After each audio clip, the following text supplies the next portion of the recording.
Economía entre líneas. Un espacio de pensamiento libre para descubrir las ideas que mueven la economía. Leemos entre líneas lo que los números esconden. Analizamos temas económicos con claridad y sencillez, conectando la teoría con el mundo real. Contamos con invitados expertos que van más allá de las cifras para explicar los impactos sociales y económicos. Conéctate con nosotros Para entender a fondo los temas económicos actuales.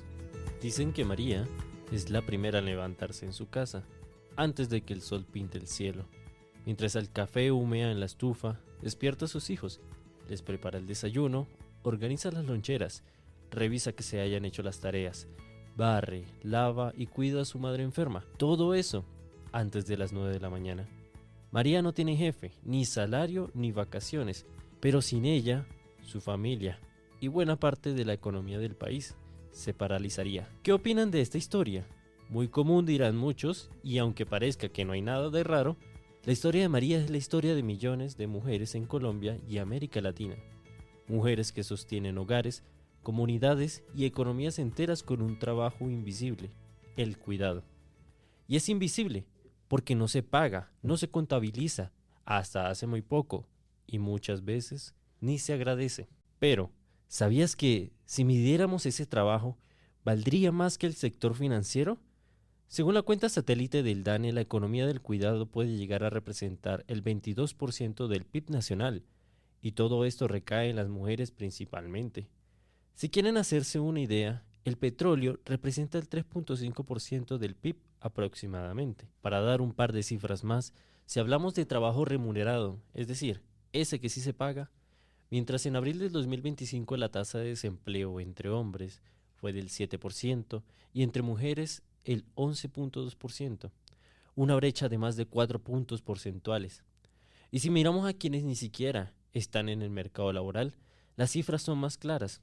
Más de 10 millones de mujeres están fuera de la fuerza de trabajo, mientras que solo 4 millones de hombres lo están, menos de la mitad.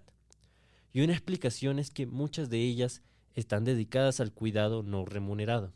Hoy queremos abrir una conversación que va más allá de la academia. Por ello, en este episodio hablaremos de la Encuesta Nacional del Uso del Tiempo, la Ley 1413 de 2010, la cual es una herramienta clave para visibilizar este trabajo, entre otros puntos relevantes sobre economía del cuidado en un país como Colombia. Yo soy Samuel Huertas, investigador de la Facultad de Economía de la Universidad Externado de Colombia. y yo soy Valentina Castro, investigadora de la Facultad de Economía de la Universidad Externada de Colombia, y en este episodio leeremos entre líneas sobre la economía del cuidado. Para ello contaremos con invitados muy especiales.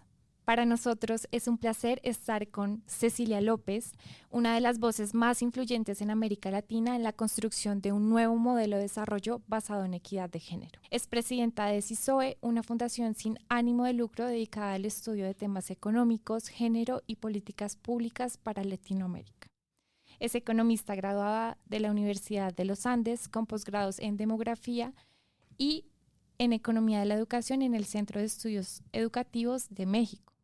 A lo largo de su carrera ha ocupado cargos clave en el sector público. Entre estos, fue senadora de la República entre 2006 y 2010, periodo en el que promovió iniciativas en favor de las mujeres como la creación de la Comisión Legal para la Equidad de la Mujer y la Ley 1413 de 2010, que incorporó la economía del cuidado en el sistema de cuentas nacionales. Bienvenida, doctora Cecilia, es un placer tenerla aquí con nosotros. Muchas gracias por esta oportunidad. Además es un tema que me apasiona y estoy muy bien rodeada con Alberto y Tatiana. También tenemos a la doctora Tatiana Andrea Helves Rubio. Tatiana es docente investigadora de la Facultad de Economía de la Universidad Externado de Colombia, es economista de esta casa de estudios, magíster en Política Internacional comparada de la Universidad de Southampton y doctora en Gobierno de la Universidad de Essex. Su investigación se centra en áreas relacionadas con las políticas públicas, la economía del cuidado y la política internacional. Bienvenida, profesora Tatiana, muchas gracias por estar acá con nosotros. Valentina, Samuel, un gusto y también un honor estar aquí con dos grandes maestros. Y por último tenemos a Alberto Castrillón. Él es licenciado en Historia y Filosofía con especialidad en Historia Económica.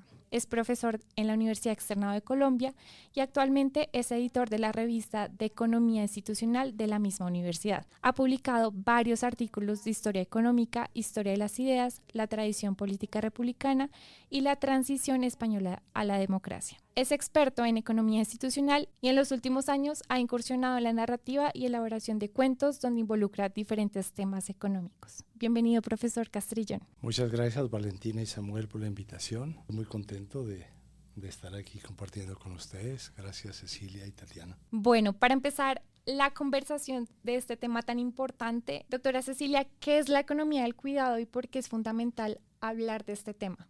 Bueno, primero, la economía del cuidado es un concepto que desarrollaron las economistas feministas y que unen las actividades que habían denominado domésticas, que es todo lo que tiene que ver con crear el ambiente propicio dentro del hogar para que el ser humano se desarrolle, con el cuidado a personas.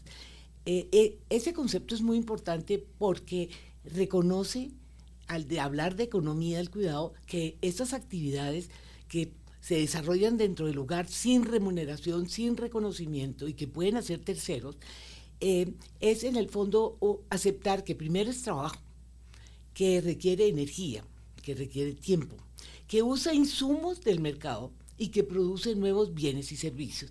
Entonces, a mí me sorprende que el DANE, por ejemplo, todavía tiene la separación de trabajo doméstico y cuidado de personas. No, las economistas feministas hicieron una gran labor al denominar esto economía del cuidado. Ahora, ¿por qué es fundamental? Es fundamental porque, en mi opinión, y creo que en eso coincidimos, es la esencia de la desigualdad entre hombres y mujeres. Porque las mujeres ocupan parte del tiempo que debería ir al trabajo. Las mujeres básicamente, que son las 8 horas de trabajo, 8 horas de ocio y 8 horas de sueño, ahí hay una diferencia estructural entre lo que pasa con los hombres y las mujeres. Las mujeres se dedican, si son urbanas, fácilmente 5 o 6 horas al día a ese trabajo no remunerado, y cualquier actividad adicional que genere ingresos gira ¿sobre qué? Sobre el tiempo del ocio o sobre el tiempo del sueño. Cuando yo era ministra de Agricultura me encantaba ir a distintas regiones y preguntarle a las mujeres a qué hora se levantan. 4 de la mañana. ¿A qué hora se acuestan? 10 de la mañana. O sea, el ocio, y eso es válido también para las mujeres urbanas, el ocio todavía es un privilegio para la mayoría de las mujeres. Y ese esfuerzo no se reconoce y hay una esencia de desigualdad allí entre lo que es ser hombre y ser mujer. Yo lo dejaría ahí para empezar a que ampliáramos esta conversación. Profesor Alberto, desde un enfoque de la economía institucional e historia económica, ¿cómo se ha visto la economía del cuidado? Gracias, Samuel, por la pregunta. La economía institucional, desde sus orígenes, con pensadores como Veblen o Commons, han sostenido que los procesos económicos no ocurren en el vacío, sino que están encarnados en instituciones, normas, relaciones sociales e históricas. Sin embargo, incluso dentro de esta corriente, la economía institucional que pretende romper con el mainstream, el cuidado ha sido durante mucho tiempo solamente un residuo, un margen apenas tratado como parte del entorno doméstico o premercantil, sin un lugar claro en las categorías de análisis de la teoría económica. Desde la historia económica se ha estudiado la transición del feudalismo al capitalismo, la regulación de los mercados laborales, el comercio transatlántico, la revolución industrial, pero raras veces se conoce cómo esas transformaciones fueron posibles gracias al trabajo de la mujer. Las mujeres, los niños, los ancianos, los cuerpos no blancos fueron literalmente la infraestructura invisible que permitió que esos procesos económicos masculinos se desplegaran. El cuidado ha sido visto como un hecho natural, sin instituciones. Ha funcionado como infraestructura sin nombre ni regulación explícita. Como bien señaló en un artículo que escribí hace poco en un portal financiero, el trabajo de cuidar, alimentar, curar, criar, acompañar, consolar, ha sido excluido sistemáticamente de la contabilidad económica. Tiene valor, pero no tiene precio. No, me emociona oírte en esa descripción porque creo que tal vez llegó el momento de un cambio. ¿A quién le debemos esto? A Adam Smith. Adam Smith hace 300 años resolvió habló por primera vez del cuidado entre los economistas y dijo, el cuidado son sentimientos, es amor, por lo tanto, las únicas que tienen amor y sentimientos son las mujeres, pero no debe tener precio.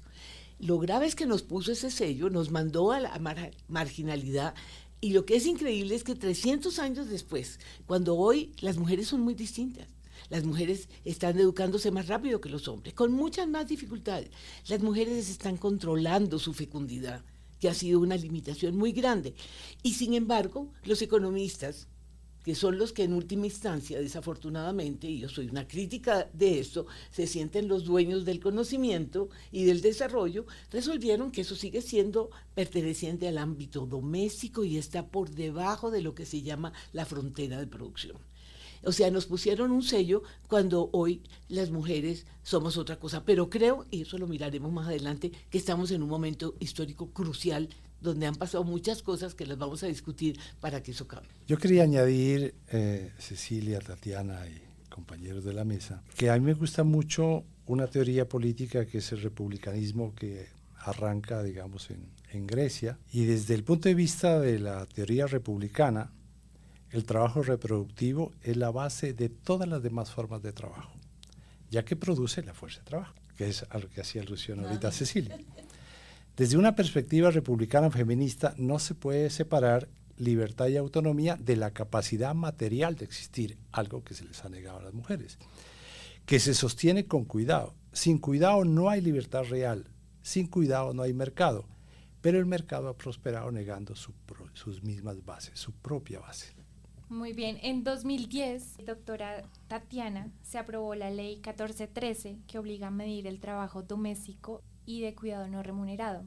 A propósito de todo lo que ha mencionado el profesor Alberto y la doctora Cecilia con esta actividad que es productiva, ¿por qué es tan importante este paso? Bueno, lo primero que hay que decir es que para los economistas la medición hace parte fundamental de poder entablar conversaciones en torno tanto a los sectores productivos como al desarrollo en sí mismo de las políticas y las actividades. En ese sentido, la ley lo que hace es que da el sustento a empezar a generar mediciones que, si bien, por ejemplo, la brecha de trabajo de cuidado no remunerado en términos de horas de trabajo destinadas por los hombres y las mujeres se conocía, se visibiliza a través de las estadísticas y hablamos, como bien lo decía la doctora Cecilia, de una pobreza de tiempo que viven las mujeres en términos de un costo de oportunidad de ocio o de horas de trabajo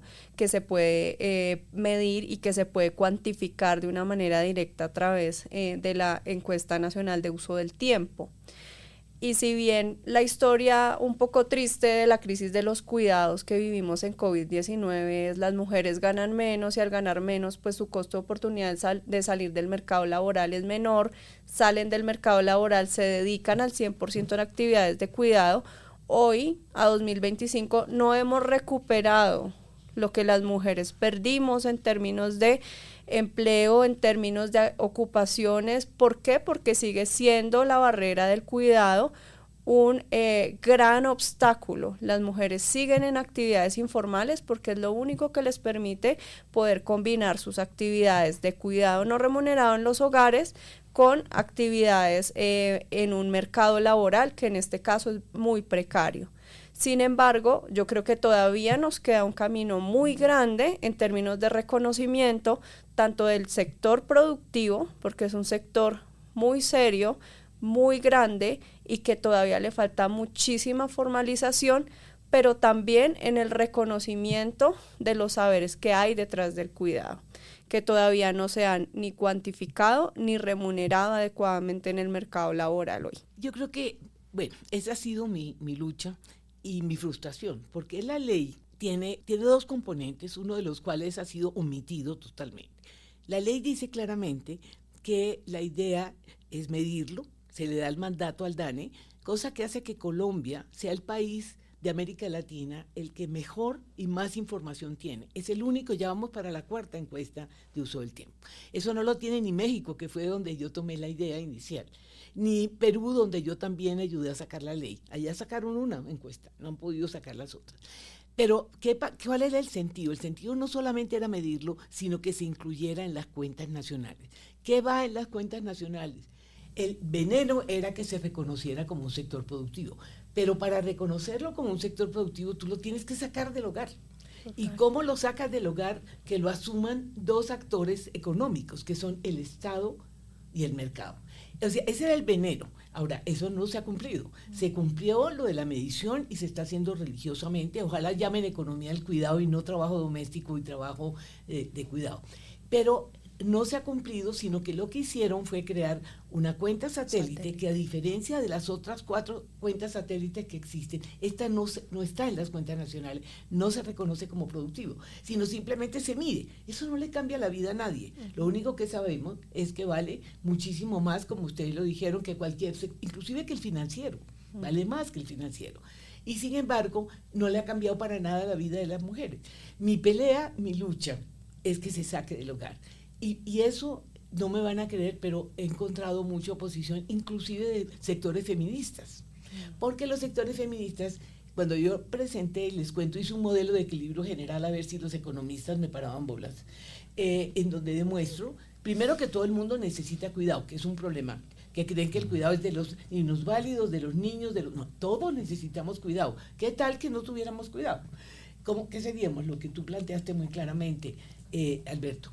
Pero el tema crucial es que si uno, o sea, está la dimensión del cuidado, que si tú no lo sacas, por lo menos una proporción, algo de cuidado no remunerado debe quedar en el hogar y se reparte entre hombres y mujeres, pero el grueso lo puede asumir o el Estado o el mercado. En el modelo demuestro que si el Estado lo asume todo, se revienta la economía, porque es imposible. O sea, los impuestos que habría que poner para que asuman eso es imposible. Y si tú le entregas todo al mercado, se baja el cuidado, porque antes era un subsidio. Eso es lo que han hecho las mujeres, subsidiar históricamente a la humanidad. Por eso los economistas no quieren echarse esa carga encima. Pero si tú se lo pasas al mercado, tiene un precio y se reduce el cuidado.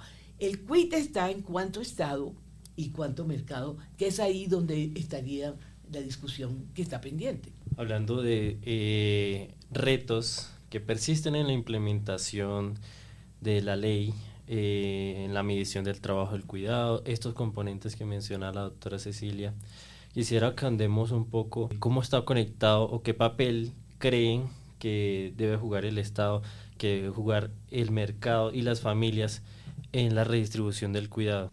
A mí se me ocurría algo para, no sé, ejemplificar lo que mencionaba Cecilia acerca de precio y valor. Un ejemplo que puede ser tonto, pero es diciente para mostrar a dónde nos conduce el callejón sin salida que es los modelos de equilibrio y neoclásicos y etcétera. Supongamos que Samuel tiene un apartamento y Valentina tiene otro y son exactamente el mismo apartamento, con la misma área, exactamente el mismo apartamento. Valentina hace el aseo de su casa y Samuel hace el aseo del suyo. ¿Cuánto cuesta? ¿Cuánto se valora eso en el PIB? 0. Pero ahora, digamos, Samuel le asea el apartamento a Valentina y Valentina se lo asea a Samuel y cada uno se pagan 50,000 pesos. En términos reales, ¿qué ha cambiado? Nada, absolutamente nada, pero el PIB ha crecido un montón. ¿Sí? Es decir, eso es un ejemplo que muestra, digamos, el callejón sin salida de este divorcio que hay entre valor y precio y el hecho de no contemplar el trabajo del cuidado como una actividad realmente productiva. Yo conozco un trabajo que se hizo para un municipio alemán, en que el alcalde del municipio tomó la decisión de permitir que, si uno quería renunciar al trabajo unas horas y dedicarlo al hogar, el ayuntamiento le reconocía esas horas no laboradas para que el ingreso de la persona continuara. ¿Sí? Entonces, digamos, incluso existía la posibilidad, sea hombre o sea mujer, que papá y mamá en casa, y cobraba el salario que cobraría en el trabajo por fuera, ¿sí? Para eso. Finalmente las mujeres fueron las que aceptaron más el irse a la casa unas horas que los varones. Los varones consideran que eso no es propio de ellos. Pero los críticos decían, eso va a costar demasiado, eso no está bien, pero cuando se miró cuánto aportaba el trabajo de mamá en casa, o de papá en casa, digamos, si hubiera sido más equilibrado, en términos de gasto público era un costo, digamos, muy inferior al beneficio. Mamá en casa o padre en casa significa menos gamberros en la calle destruyendo teléfonos, vidrios, menos años perdidos escolares, menos drogadicción. Si uno le pone precio a eso, efectivamente es rentable tener, o mejor dicho, adelantar tareas del cuidado. Yo creo que yo tengo una buena noticia. Acabo de escribir un documento que me lo mandé en inglés a ver si se lo leen. Lo están mirando en el Banco Mundial, que es el único que me ha parado medio bolas a este tema, porque aquí los economistas, no te imaginas, que se llama Economics Needs Care. La economía necesita el cuidado, porque me encontré dos cosas maravillosas. Un artículo de Dani Rodrik y de Stiglitz del año pasado, en donde están buscando cuál es el nuevo modelo de desarrollo para los países como los nuestros. Y allí dicen, bueno, el empleo, o sea, la tecnología invade la industria, la tecnología invade la agricultura, no quedan sino los servicios. Obviamente el empleo no se va a generar tradicionalmente en los sectores que antes hacían, sino ahora va a ser en el sector servicios. Y allí hay una actividad que se llama el cuidado, que ellos lo asimilan a salud, problema que no se define el cuidado, pero también asumen que allí llega la mano de obra que no es recibida en ninguna parte, o sea, subestiman el cuidado, pero lo ven como una actividad productiva que puede generar un empleo. No lo podía creer. Y al mismo tiempo sale un documento del Banco Mundial que se llama The Middle Income Trap, la barrera de los países de desarrollo, y yo no podía creer. Los tipos dicen que hay unos incumbents, que son cuáles son los impedimentos para que 108 países, entre los cuales estamos nosotros, pasen de middle income a desarrollados. Y esos, entre los incumbents, que son las grandes empresas, el gran poder político de siempre, están los hombres. Y no puede ser. Yo cuando llegué a ese capítulo, ¿cómo así los hombres? Pues resulta que ellos identifican que una de las salidas para que estos países arranquen es que ese 50% de mujeres que se han educado, que tienen menos hijos, entren al mercado laboral. ¿Y dónde está la barrera? En el cuidado no remunerado.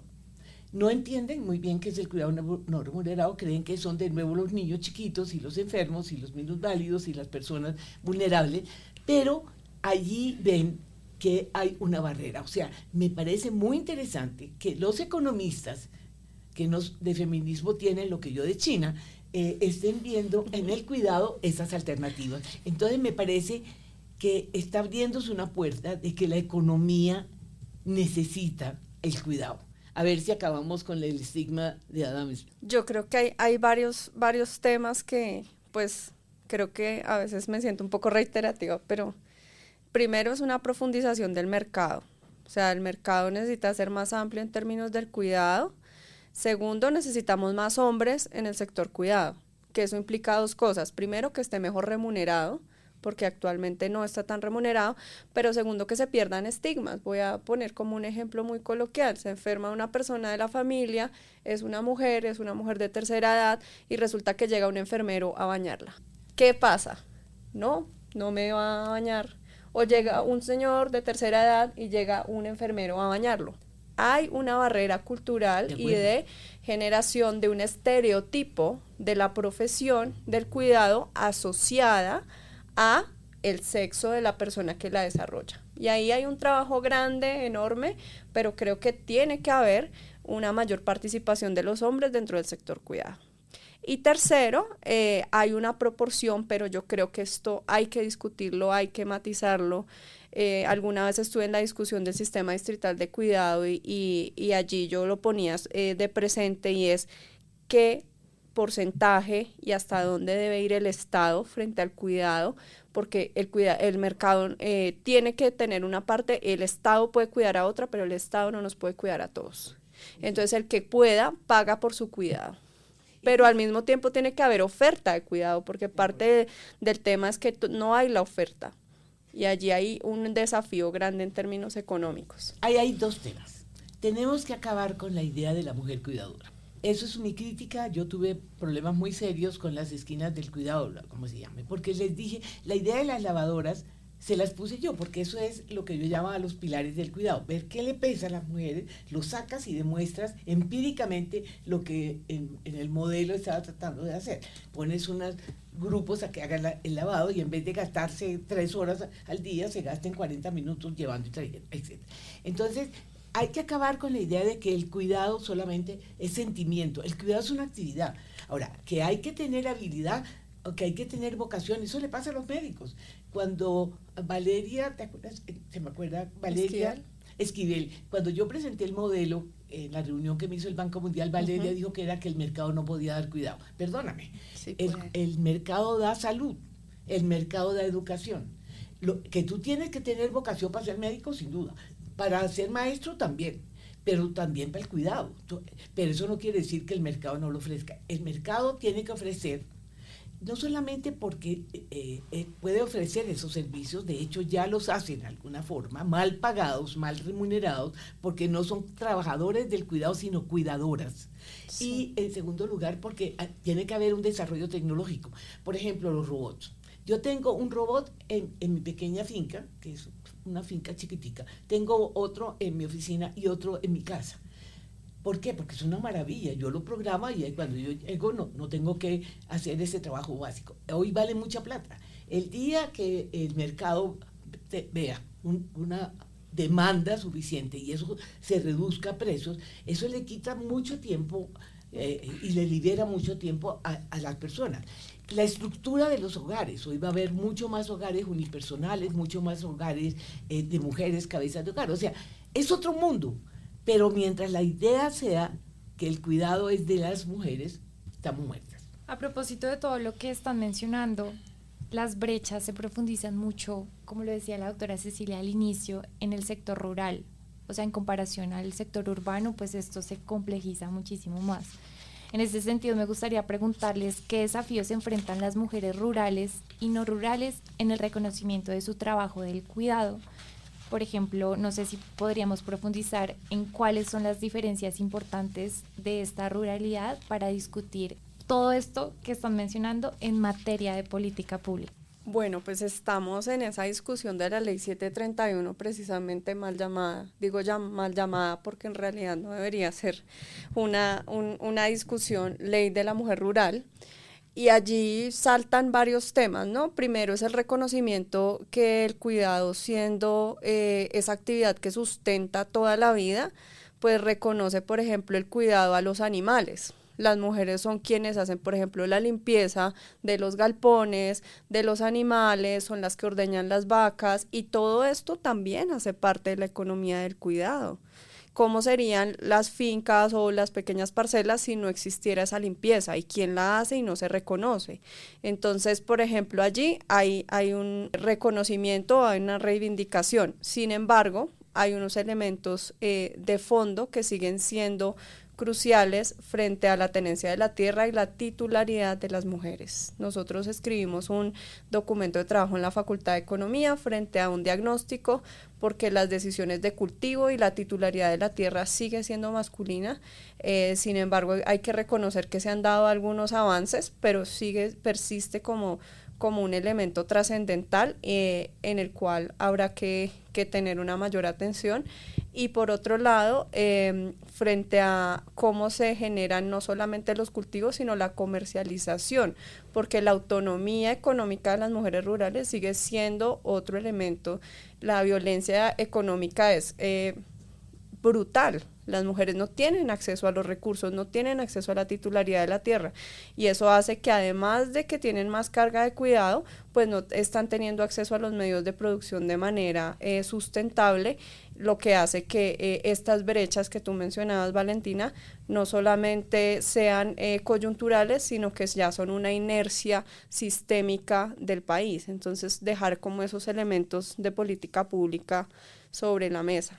¿Podrías explicar un poco qué implicaciones tiene el hecho de que la mujer no tenga el título de la tierra? Varias cosas. Lo primero, en términos de propiedad, ya parte de la base que no van a tener, por ejemplo, un colateral sobre el cual poder decir yo voy a tener este cultivo y voy a acceder al crédito, voy a acceder a ciertos medios de recursos financieros a través de mi propiedad.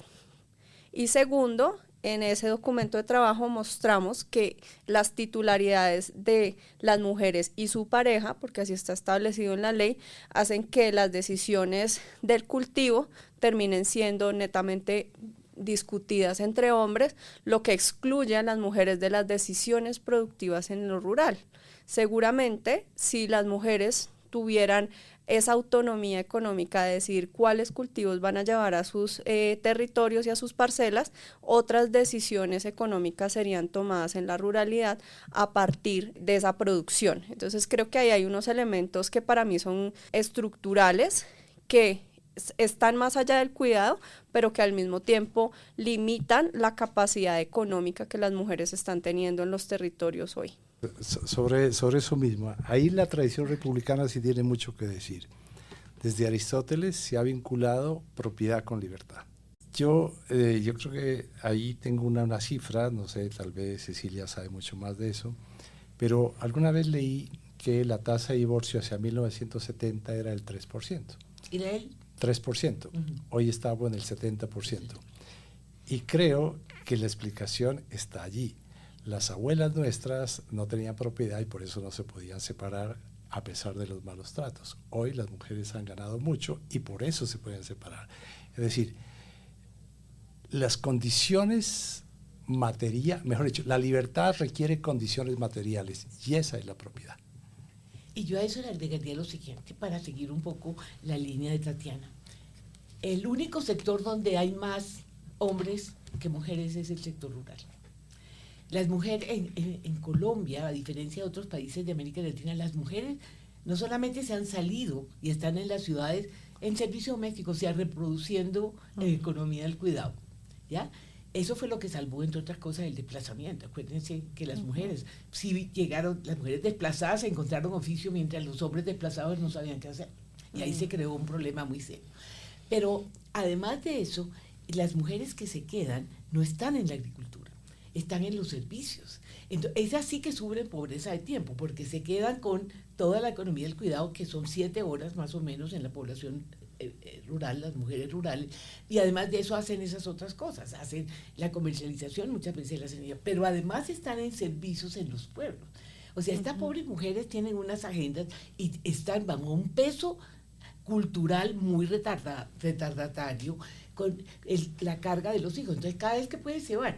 Hoy la población rural es mucho más vieja que la población urbana, y yo siempre me he preguntado si se quedaron los viejos y los niños. Eso yo creo que habría que mirarlo, porque eso sí muestra una estructura muy complicada y parte de la poca visibilidad que uno tiene sobre cerrar la brecha rural-urbana, porque si está en manos de los viejos, y si además está en manos de niños que no tienen acceso a la educación básica, miren cómo resuelven eso.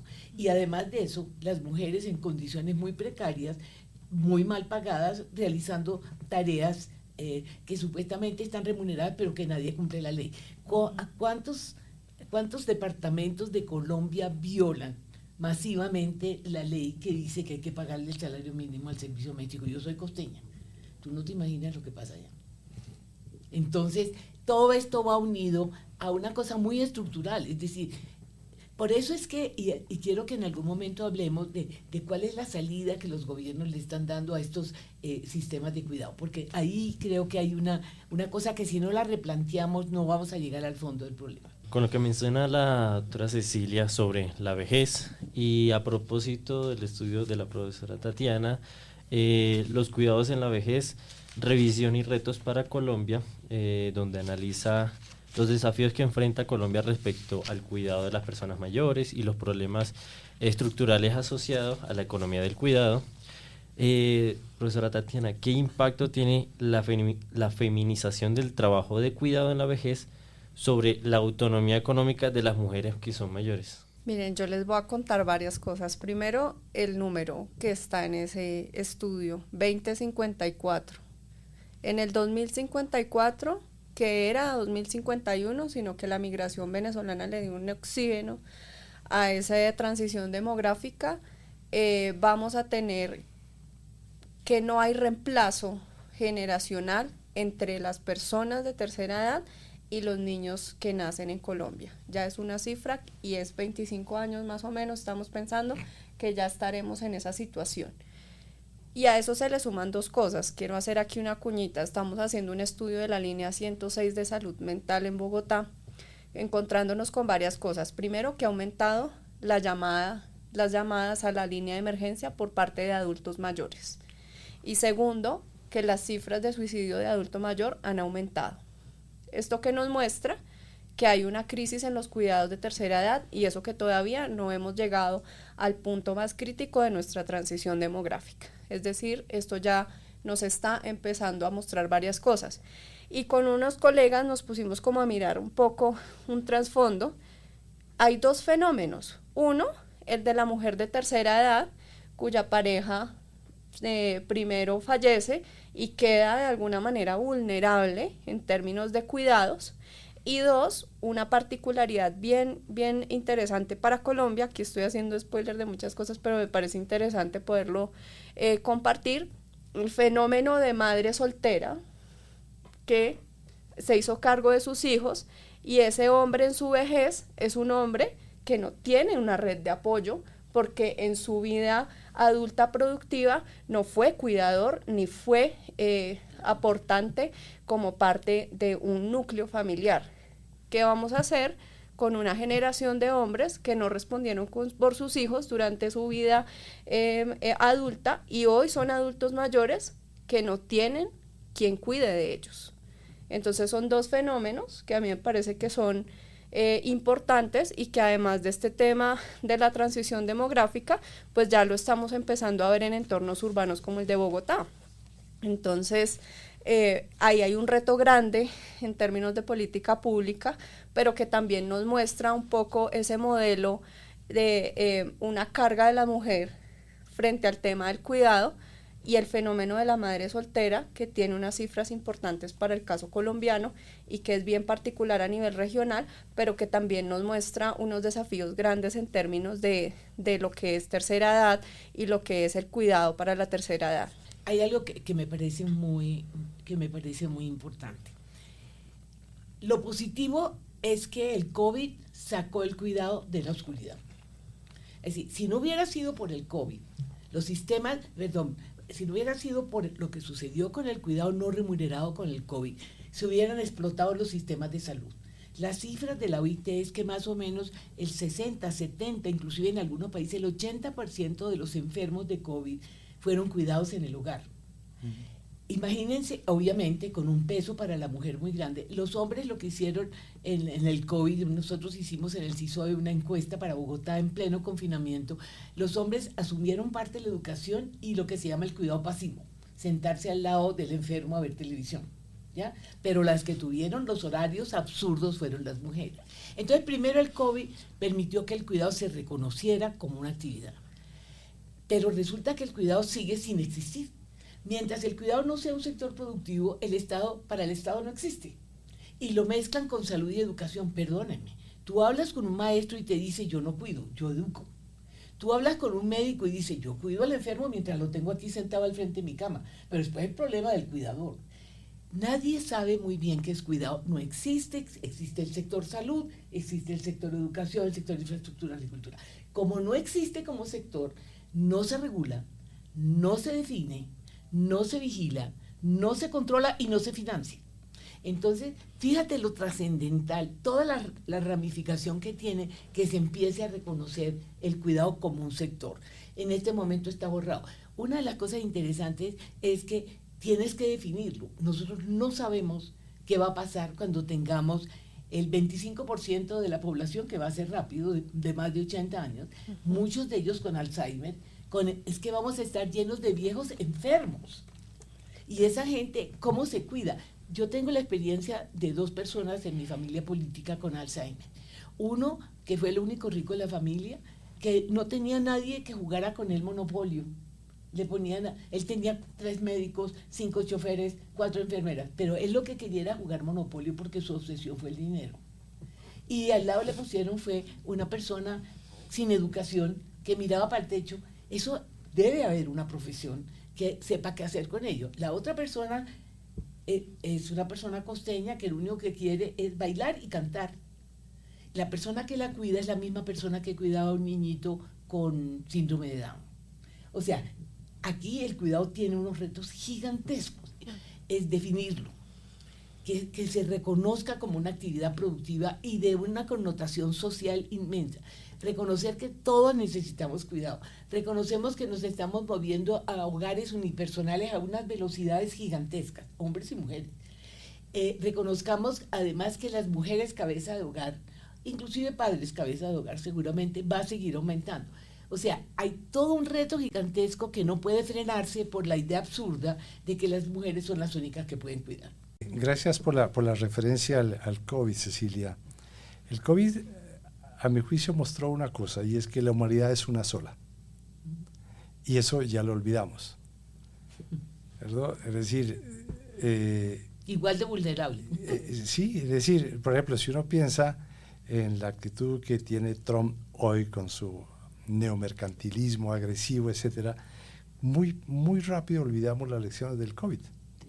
Porque el COVID mostró que no hay barreras entre hombres y mujeres en cuestión de riesgo de enfermedad, no hay riesgo, no hay problemas de las fronteras no existen, todo es permeable, y eso que debió habernos dado una concepción distinta desde el punto de vista económico, más solidaria, más fraterna, pues no se consiguió. Lástima. Hasta que nos llegue otra pandemia. Sí, de acuerdo. Y en ese sentido, ya para ir cerrando nuestro capítulo podcast, ¿qué mensajes le darían a los gobiernos en este momento en materia de cuidado y brechas de género? Lo pregunto porque, pues como ustedes bien lo mencionaron, hay retos que aún persisten, así hayan pandemias mundiales que muestren y evidencien que el cuidado está sobrecargado en un solo género, que hay que tomar medidas urgentes. ¿Qué llamado le hacen a la academia y a las organizaciones?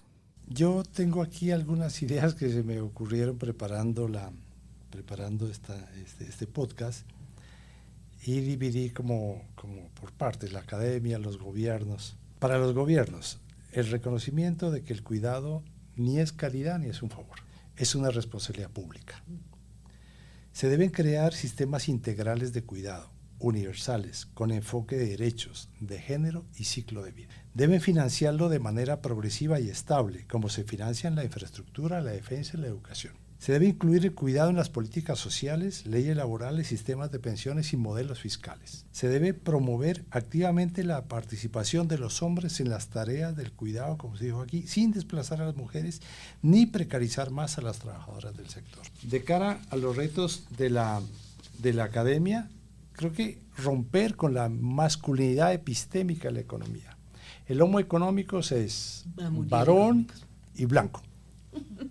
Esa que hace del homo económicos el único sujeto posible. Incluir el cuidado como objeto de cuidado central y no como nota al pie de página.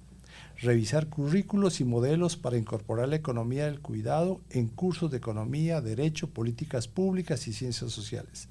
Adoptar metodologías interdisciplinares, historia económica, institucionalismo, filosofía feminista, pensamiento ecológico, etc. Formar profesionales sensibles a la ética del cuidado y no solo a la maximización del beneficio. Me parece que esos son retos así centrales de las disciplinas científicas. Excelente. Yo le agregaría lo siguiente. Me tiene muy preocupada que la solución, como el cuidado entró a la agenda, la solución de los gobiernos son los sistemas de cuidado. Los sistemas de cuidado tienen todos los problemas del mundo. Primero, olvidan que todos los seres humanos, independientemente de la edad, el género, la raza, lo que quieran, todo el mundo necesita cuidado. Eso lo ignoran. Segundo, creen que el cuidado es solamente para los grupos vulnerables. Primera falla tremenda. Tercero, ignoran que el cuidado no es solamente cuidar personas, sino es generar el ambiente del hogar que garantice una vida digna, saludable, etc. Eso totalmente olvidado. Cuarto, refuerzan la imagen de la mujer cuidadora. Quinto, forma parte de las políticas absolutamente asistenciales. Entonces, apenas llega alguien al gobierno que no le suena, le cortan la financiación porque no lo ven como un sector. Quinto, ignoran totalmente que hay una dinámica económica muy grande si este sector pasa de ser nada menos que en Europa. Diana Nelson contaba, porque allá lo resolvieron muy mal, pero algo resolvieron con los estados de bienestar que nosotros no tenemos. Diana Nelson contaba que en Suecia llegó a representar el 30% del PIB. O sea, esto es una dimensión que, claro, como es un subsidio, para los economistas lo mejor es dejar que las mujeres lo sigan subsidiando. Eso es válido en el mundo. Pero lo que se ignora, y por eso era mi afán de hacer el modelo de equilibrio general con el lenguaje de los economicistas, que cuando tú tienes un valor agregado de esa dimensión y la conviertes en una actividad productiva, porque la asume el Estado, la asume el mercado, tú generas valor agregado y eso te genera un aumento del Producto Interno Bruto. Suponte que no pases el 20% en Colombia, suponte que logres que el Estado asuma, que debe asumir lo básico de los sectores más pobres, pero el mercado tiene que ofrecer para lo que pueden pagar por el mercado, siempre y cuando se defina, se controle y se vigile, ¿ok? Cuando tú demuestres que eso te aumenta el PIB en 3 o 4 puntos al año, ahí sí los economistas van a empezar a darse cuenta de esto. Pero está pasando mucho tiempo, se nos está agrandando el tema del cuidado, no lo conocemos, no lo estudiamos, y en esto se nos puede volver un problema de vida, de calidad de vida de la gente. Bueno, yo creo que ya han cubierto muchas de las cosas que yo tenía en mi mente. ¿Estamos de acuerdo? Sí, muy de acuerdo. Yo solamente agregaría como 2 elementos. Primero, la autonomía económica de la mujer como un eje fundamental para que estas discusiones tengan otros niveles y otras características. Y segundo, desde el punto de vista de la academia, un reconocimiento que la economía del cuidado no es una economía de las mujeres, no es un tema exclusivamente de la mano de obra, por ejemplo, donde también la invitación es cómo empezamos a generar ese tipo de discusiones cuando hablamos de un modelo de macro sencillo. Entonces yo creo que la invitación a la academia es, esto no solamente es una clase que se llame Género y Economía, donde hablamos de unos conceptos, sino que yo creo que atraviesa transversalmente toda la ciencia económica y la cuestiona de manera directa, la desafía, y en ese sentido hay muchas discusiones y muchos elementos en los cuales no solamente el currículo debe pensarse desde tener una línea que empiece a hablar de los conceptos, sino cómo de alguna manera esto atraviesa la mayoría de los campos de formación del economista hoy y seguramente hacia futuro mucho más. Una nota muy pequeña, les recomiendo el análisis de demografía e impacto económico que está haciendo el Banco de la República. A mí me dejó azul porque en una proyección que hicieron, si no aumenta la productividad por trabajador, fácilmente en 10 años podemos estar hablando de tasas de crecimiento de la economía del 0,1%. O sea, lo que tú estás diciendo. Esto ya no es solamente un tema de cuidado, es un tema de impacto macroeconómico. Ahora, yo no entiendo cómo Colombia, que fue pionero, yo fui alumna de Álvaro López Toro, yo lo que soy se lo debo a él. Creó esta unidad de demografía que se borró en la Universidad de los Andes, Lucero Zamudio. Lucero Zamudio hizo un centro de pensamiento de demografía, eso se diluyó. Y nosotros que tuvimos la transición demográfica más rápida de América Latina, era obvio que íbamos a tener el proceso de envejecimiento más rápido. ¿Dónde están los cuerpos de análisis demográfico? ¿Qué se hizo eso? Tanto en el externado como, ¿te acuerdan del Centro de Población? Sí. Rodolfo Heredia, toda esta gente perdió el momento y Colombia borró la demografía. Y hoy la demografía es un tema crucial por todos los fenómenos que va a generar. Bueno, muchas gracias por esos mensajes. Hemos llegado al final de este episodio de Economía entre líneas. Con este episodio queda claro que el cuidado sostiene en silencio toda nuestra economía y es necesario definirlo, estudiarlo, conversarlo y reconocerlo. Históricamente, las mujeres han asumido esta tarea pero la falta de registro oficial, pese a la Ley 1413 de 2010, sigue impidiendo políticas efectivas que cuantifiquen y reconozcan su valor. Queda el reto de incorporarlo como un sector productivo y este es uno de los llamados que le hacemos a todos los que nos escuchan. Avanzar requiere derribar estigmas que atribuyen el cuidado exclusivamente al ámbito femenino y construir un modelo de corresponsabilidad en el que el Estado, mercado, comunidad y familias compartan estas labores esenciales, garantizando así un desarrollo inclusivo que combine la productividad económica y el bienestar social. Y bueno, recuerden que este es un espacio de pensamiento libre para encontrarnos con las ideas que mueven la economía. Y en cada episodio leemos entre líneas lo que los números esconden. Muchas gracias, doctora Cecilia, doctora Tatiana, doctor Alberto, por acompañarnos. Acabas de escuchar un capítulo más de Economía entre líneas.